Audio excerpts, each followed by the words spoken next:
Jack here, owner of Hockey Alley, bringing you back hockey history. Today I got a great friend of mine, professional hockey coach, Ned Brand. How are you, Ned? I'm great, and how are you? Very good, thank you. We haven't talked in a long time. It's been maybe 6-7 years, I would say. It's about that, yeah. Time flies. Yeah. The reason I brought you on, because your old school hockey is what you brought, and that's been gone now. And I kind of wanted to start like where you've played. Where did you play your minor hockey? I played my minor hockey in Saskatchewan, and grew up playing. We were fortunate when we were younger. Like the towns were closer. Mm-hmm. We learned to play on an outdoor rink, and we played our games.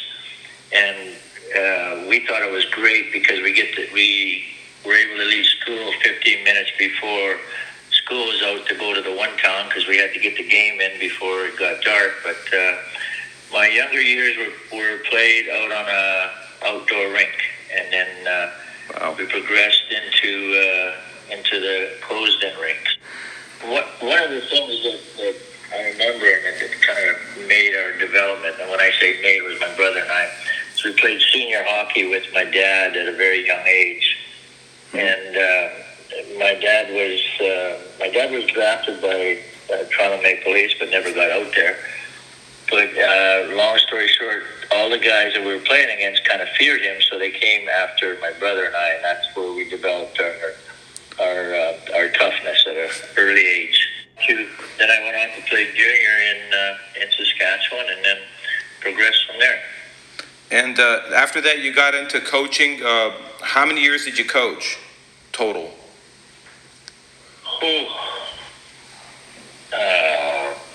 Probably from the early 90s to probably about 15 years. 15 years, that's awesome. A number of players that have gone on to sign pro contracts and have opportunities in the AHL. So the biggest difference in the game I see, I'm not seeing what it used to be. It's changed a lot. So for you, what's the biggest difference you've seen in the game today?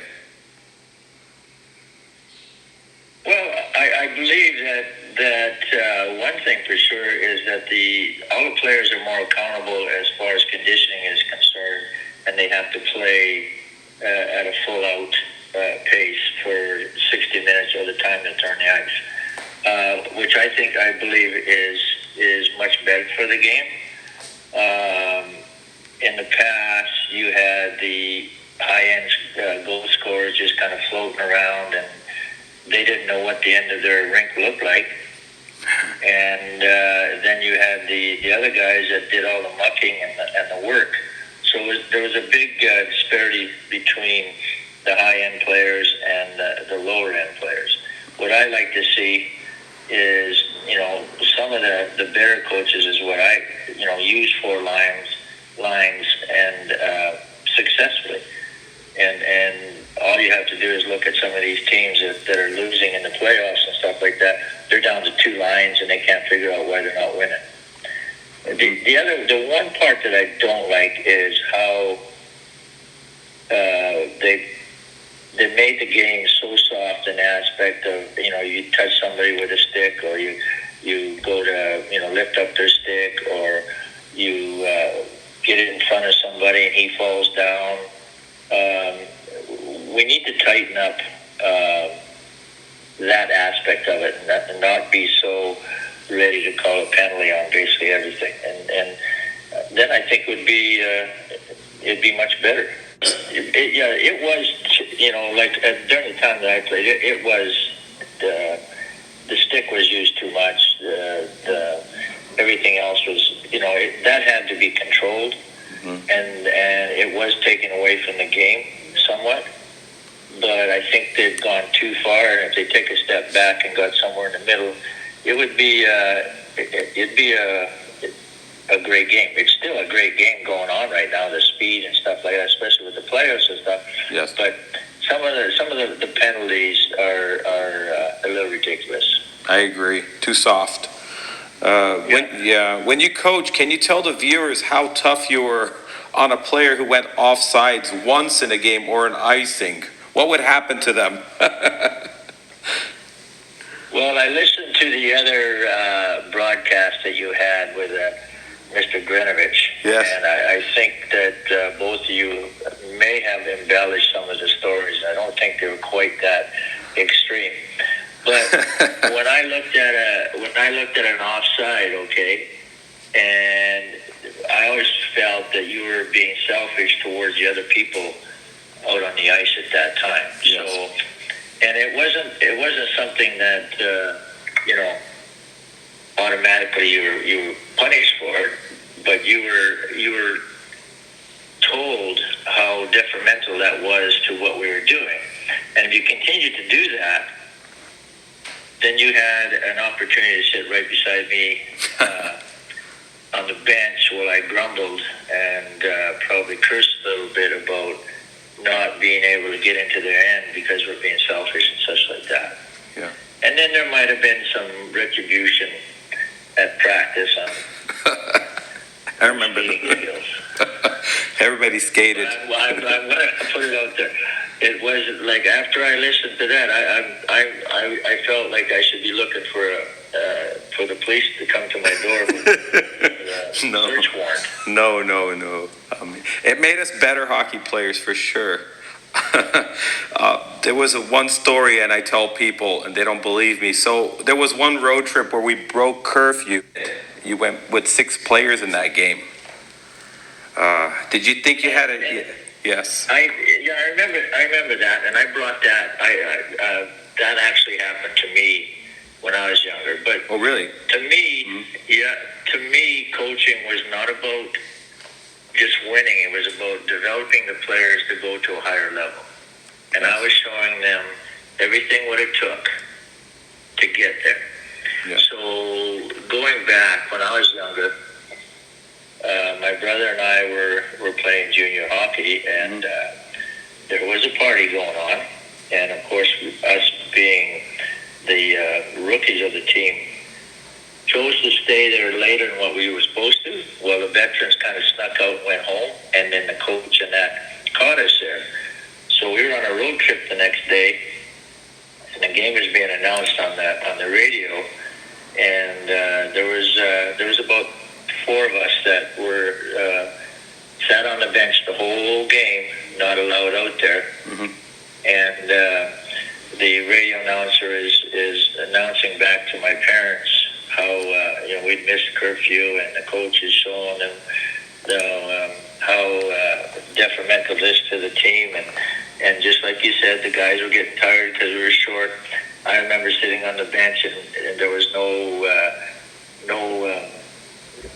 glass or anything between the fans, and the young fan is asking me, well, how come you don't get to play and all this stuff? And I'm saying, oh, my knee, I hurt my knee real bad, and I can't go out there. Because I was embarrassed about sitting on the bench and knowing at the same time that the game was being announced to my parents back home. So I brought that little incident or piece of education to the team, because at that time those guys had gone out. I went to the party. I had to get them home at 3 or 4 in the morning. They were upset about it, and they weren't really accepting their punishment. So, and then I thought you need to get some more points. So I thought if I put you out there the whole game, that you could get your points up. So I thought that was a win-win for you. Yeah, I do remember that you did spend a lot of time on the ice, but I also remember that you used to like to be out there a little extra. So I thought that was kind of, it was good for you, and it was, good for these guys on the bench that wanted to be out there and said they were freezing their butts off. That was a treat for me to play almost the whole game. If you were to start a team franchise, what player would you choose to start the franchise with? Any era. Well, obviously you're going to have somebody like Crosby or McDavid or McCrimmon, but then there's that young defenseman on Colorado last year that was a rookie. That would really be something to build a team around.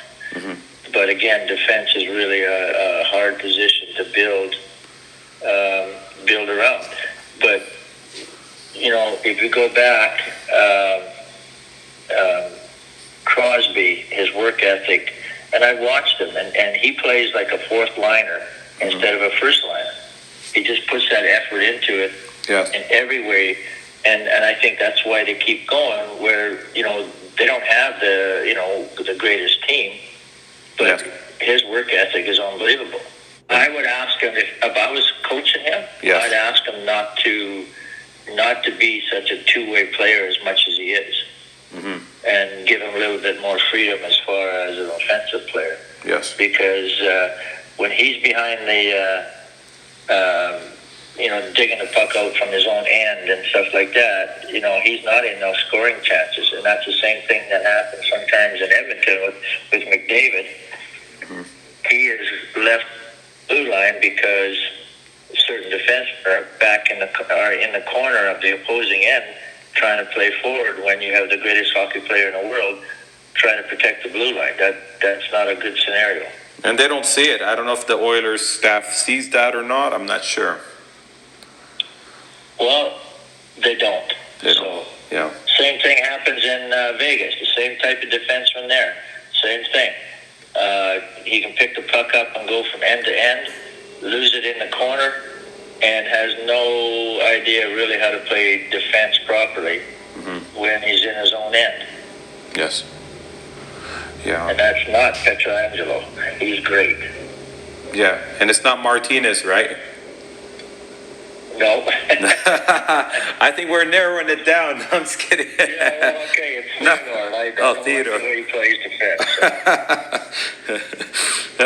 Just narrowing it down there, Ned. It's okay. Yeah. So you coached some of the toughest players in the world back in the day.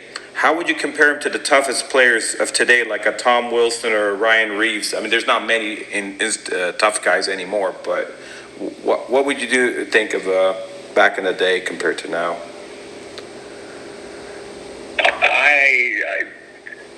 There's just, like you said, there's just less tougher guys. So once you're tough, you're tough, and that's it. I don't think it changes from one era to the next.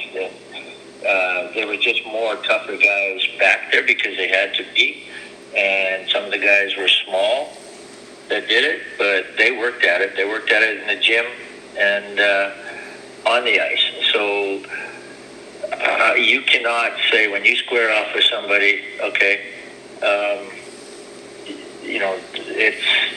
it's all toughness and a willing to go at it and do what you need to do. So I don't think there's a difference. There's just a far less group.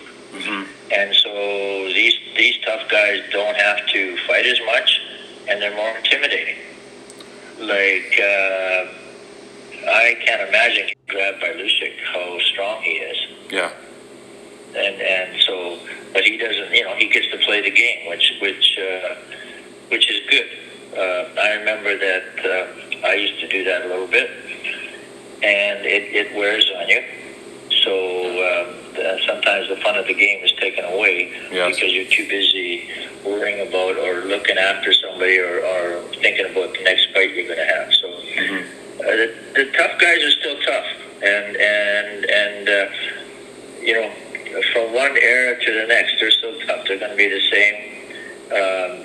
It's like asking how good this boxer would have been against that boxer 30 years ago. Well, we'll never know, and we can always, contemplate on it. But I don't see that the toughness of these guys are basically any different from the guys who were before. Yeah.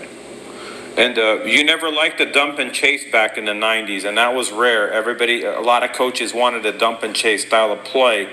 What was the real reason?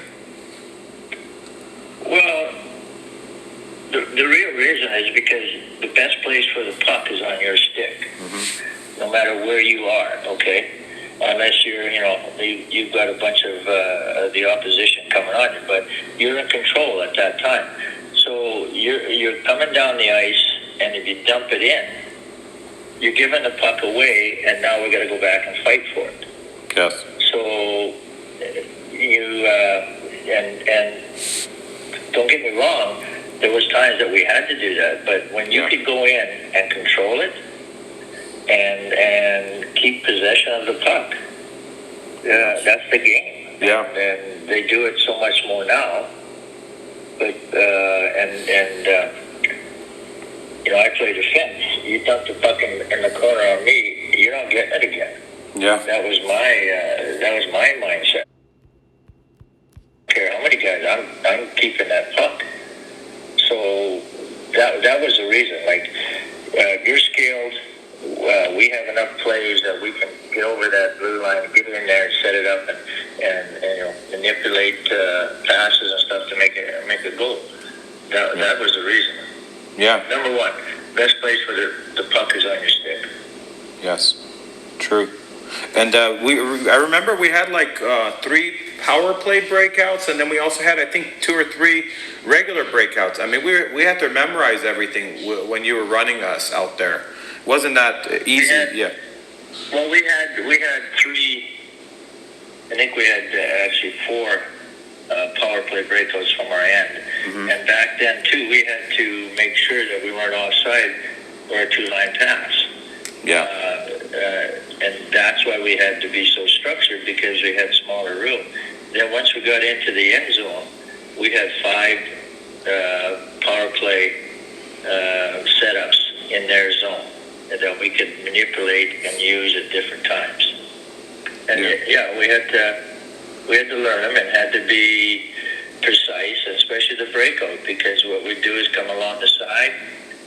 We'd have one guy cut to the center, and the 2 guys streaking along the side, so that defenseman had an option of where he was going to pass. The guys are opening themselves up to get the puck to move in over the blue line and still not make a 2-line pass. I think a couple of penalty kill plays that we had in their offensive zone, going into their zone to kill it, and that worked really good when they weren't scoring. Well, my belief that is, if you got a penalty, or if we had a penalty against us, it wasn't the fault of the guys that were still playing. It was the guy that was in the box, especially if he took a stupid penalty. So I always encourage them to go out and score a goal and make it more offensive. Yes. And by doing that, and we always attacked. You might not be able to do that at a pro level, but the lower levels you can't, because the skill set is a little bit less. So if you're in somebody's face, they have to rush the puck. Yes. And just by letting them sit around and move the puck around until they get into the right position, I've always thought was wrong, because you're allowing them time to do what they want to do. If you're in their face and forcing that pass, they're going to make a bad pass. You might get the stick on it, and you might get breakaways. Yeah. And some of the teams are doing that, and they score a lot of shorthand goals. Yeah, it's true. Yeah, I see it. Yeah. I want to ask you, so this has been a debate over the years with a lot of people in Canada, not much in the States. They don't really know the WHL.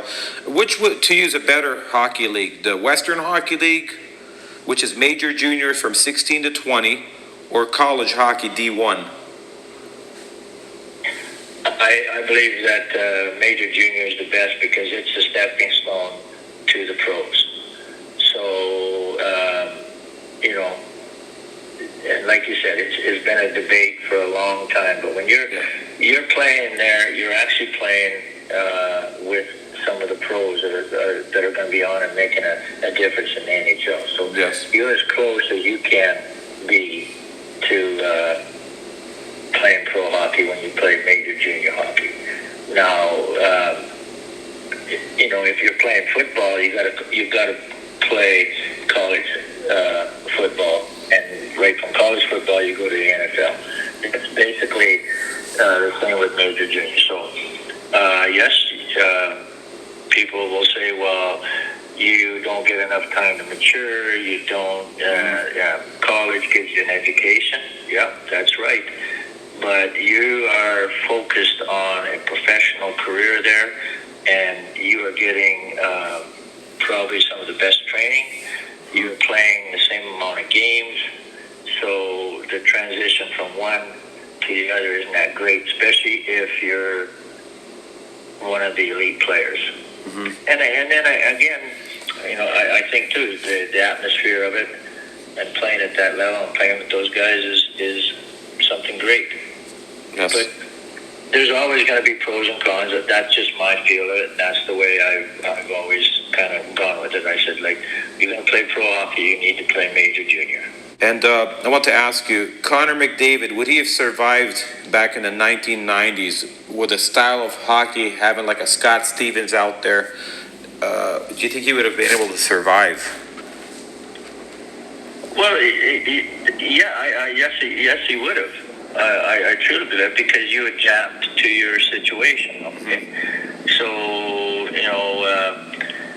he's not going to come down the ice looking back for a pass. That's for sure. Yeah. Which everybody does now, because there's no that big hit coming through, and they don't want to put players out of the game. Yes. But Gretzky survived. Yeah. So you would just had somebody there. McDavid would probably become more of a Messier type hockey player, and he's starting to pick that up a little bit. He doesn't have to do that at today's age. Mm-hmm. So, yeah, players adapt to their situations, and that's what's happening now. But by all means, I think he would have survived quite well. Oh, I was going to ask you, if Wayne Gretzky would have played today, do you think he would have had as many points with the open ice with no two-line pass? Oh, that's kind of a reverse question. A lot of his goals, were because of his line mates and stuff like that. It was quite... Anderson was very good at sliding into the goalie and causing interference with the goalie and stuff like that. Yes. Where Gretzky could just put the puck in the net. And I'm not saying that he wasn't one of the greatest scorers of all time. So I think he's probably going to be in the same scoring realm that what he was before. Mm-hmm. There's no interference of the goalies. There's no hooking and grabbing. There's no hooking and grabbing and stuff like that. Mm-hmm. So, but there's no hooking and grabbing. It means that he also would have more freedom. Yes. So that's a benefit to him. The detriment to him is there's no goalie interference and stuff like that. So, the players, like I said before, I think it's just a different environment, and the good players are going to be the good players, and whatever environment, they're going to learn and adapt to whatever is in front of them. Yes. Or what they encounter. Yes. The other question I have is, today we see less hitting in the NHL and in hockey, but there's more concussions. What do you think the problems with the game? Well, the equipment. Okay. Those guys, I had been away from hockey for a while, and got back playing, and I put these elbow pads on that were all made of basically Kevlar. Bulletproof. And I remember playing junior hockey where my elbows were so sore I couldn't elbow anybody because their pads were just soft. And one of the toughest tools that you have is your elbow, and now you put on a metal plate basically with shoulder pads, and you're going at 30 miles an hour and you hit somebody. That's why you have concussions. Yeah. You can't hit somebody that hard if you don't have that equipment on. So would you think they should change the gear? You're fully suited up with armor to go after somebody. Would you change the gear? I mean, if you're, say, a hockey federation, would you try to make everybody wear what we used to wear back in the day? No, I don't think you can do that. Like, then they're always worried about injuries. So that's a fine line that you couldn't really do. It'd be nice to see some form of other than what the shoulder pads and elbow pads are, that might help it. But that would be a situation where there'd be a lot of controversy, especially when you have somebody, a high-end player, getting injured. Overall, it probably would help. But that's why you have so many concussions. Then the other thing is when you're allowed to not protect yourself or not taught to protect yourself, you put yourself in a position to get hurt. You get up against the boards, the only person that's going to get hurt is the guy that's hitting you.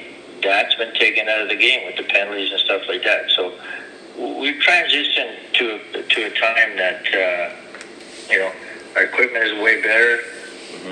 These guys are going full out, and it doesn't matter. Even in a rec hockey game, there's people that get injured. So it's just the speed of the game and equipment and what you're doing. So questions are because you're using body armor. And heads down. I see more guys with their head down than it used to be. That's what I'm noticing. I don't know if you see the same thing. Absolutely.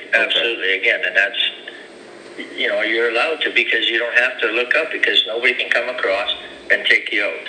Yeah. And even when there's a good hit, when a defenseman makes a good hit, well, everybody gets upset about it, and you're doing this and doing that.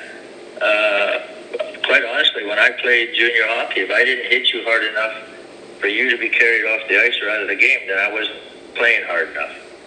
Yeah. Just a different mindset at that time. You had to play that physical and that intense to keep going. Today, well, if it's any more than a bump, well, everybody's upset. It was the other way around. I wanted 60 shots a game. Oh, you did? 20 shots per period.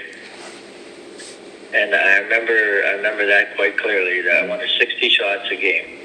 And sometimes we got it, and sometimes we didn't. But if you were up there at that 50 and stuff like that, first off, you had to be in their end. And most of the time. And you were creating chances. Yes, for sure. If you were the commissioner of the NHL, what rules would you add or change? Well, I would honestly, I'd soften up the hooking rules. I'd soften up all these rules that now, like, you bump somebody, you have your stick up, you give a guy a push, you got a penalty. It's that part of it's too soft, and they keep saying there's no difference between regular season and playoff. There still is, because they let it get in the playoffs. They let the players decide it, and it's get tough and stuff like that. Like these hits for the defenseman up against the boards when somebody's coming down, there's a penalty. That's wrong. Yeah. We don't need to get stupid back in the 80s, but we need to take away some of these really hooks and slashes and holding and all this other stuff. We don't need to let it go stupid, but we could just tone it down a bit where some of it isn't called as much as it is. Yeah, I agree. I see that. Could it be that the sticks are so expensive that it's all about money, that they change those rules to make it softer? Because the sticks are, $300 a stick. No, it's about, okay, and if you remember, I used to teach you how to hook when somebody's coming down. Yes. We're going back into our end, and I would show you how to get your stick in front of that guy and hold him. Mm-hmm. So yes. I was really teaching at that time. We could get away with that. I was teaching how to hook and how to interfere and stuff like that. You can't even hardly, touch a guy, and you're going to get interference or hooking coming back into the zone. So, yeah, it got to the point where, you have great players and they can't play because they're going through a barrage of hockey sticks and stuff, and that had to change a bit. Yes. But I think that it's probably gone a little bit too far. Yes. In a way, and it could just be tightened up and not get back to what it used to be. Like, No. The ice is open, the red line is gone, it's freewheeling and stuff like that. And then when you get to the NHL, it tightens, NHL, the playoffs, Yes. it tightens up. Yes. That's where it counts. That's where they tighten it up. Yep. Yeah. Absolutely. Yeah. And I want to, before we leave, I want to say something. I listened to your other podcast. Yes. And I just want to let everybody know out there that no, I never went to jail or anything. Half those stories are embellished stories where a couple of young gentlemen thought that they went through hell and back, but you were taught how to play hockey and how to win. Yes. For your benefit, how to get to the next level. I don't think I wrecked I did put some performances on in the dressing room, but I don't believe that they were quite as livid as you might say. Remember the stick boy? You used to tell him slowly step outside, and then it was I remember. I mean, you put the fear in us, and we played better. I mean, when we went out after that. I used to also tell the assistant coach before we went in the dressing room that, okay, and I'd say, this is all going to be a show. I'm going to do this, and I'd tell him everything I was going to do just so that I could get your attention. It worked. And there might have been the odd time that I might have been upset, but most of the time it was just a show. Yeah. And I'd come back out there and say, okay, now you go in there and get them ready to go. And because when I come back in, I want them to be ready. But it was more of a show just to get your attention, because I didn't have your attention while you were playing on the ice. So that's why in the intermission was the key. And then that's right. Yeah. But we all appreciated what you did for us and helped us get better at our game and pushed us to our limits, which made us better.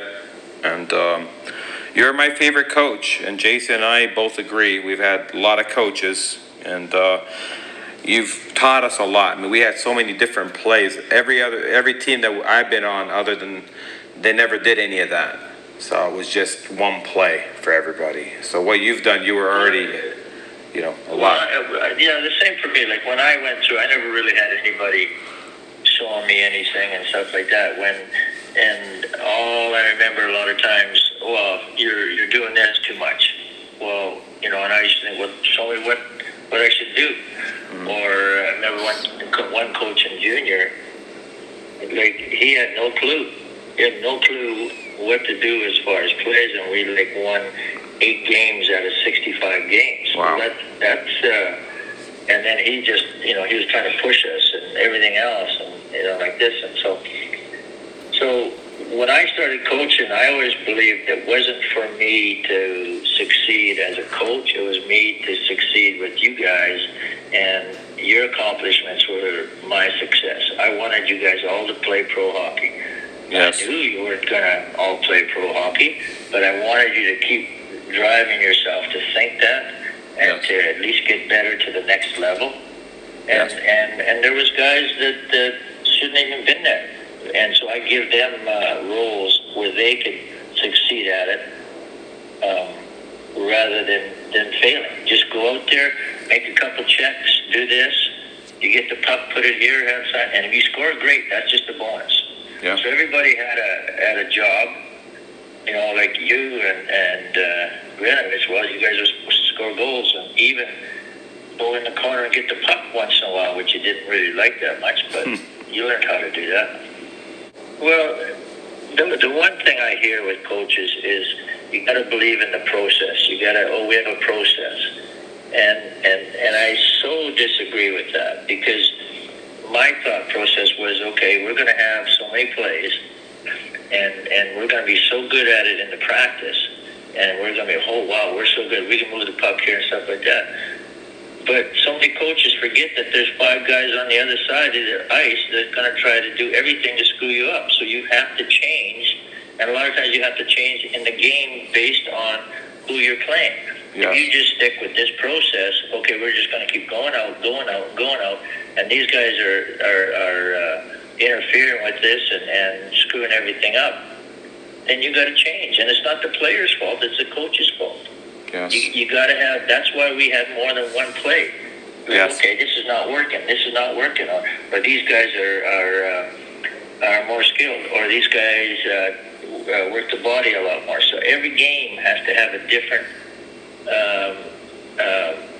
mindset when you go into it, because, like I said, 5 guys on the other side of the rink are out there to screw you up and everything that we learned in practice. So we Yes. got to figure out how to overcome that and believe that when we see these options that we can use these plays and know how to get there, that's how we succeed.